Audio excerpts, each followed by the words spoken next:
Respect is something you earn through consistent behavior and a strong character. If you want to be respected by everyone as a man, you need to focus on these 4 fundamental principles. 1. Develop unshakable integrity. Be a man of your word. Integrity means doing what you say you'll do, even when it's difficult. People will respect you if they know they can rely on your promises and your principles. Never compromise your values for convenience, and always be honest, even when the truth is hard to say. Integrity builds trust, and trust is the foundation of respect. 2. Master self-control. A man who can control his emotions, actions, and reactions is respected by everyone. Stay calm under pressure, and don't let anger or frustration dictate your behavior.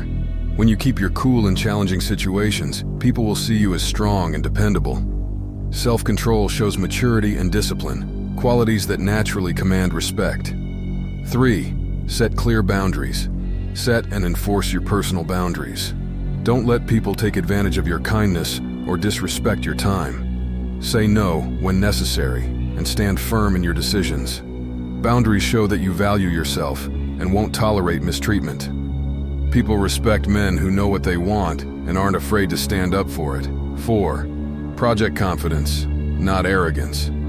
Confidence is knowing your value without needing to prove it to others. Stand tall, speak clearly, and believe in yourself. True confidence comes from within and doesn't require putting others down. Arrogance, on the other hand, pushes people away. Show strength through quiet assurance and humility. Confidence attracts respect. Arrogance repels it. Master these 4 principles, and respect will naturally follow you wherever you go.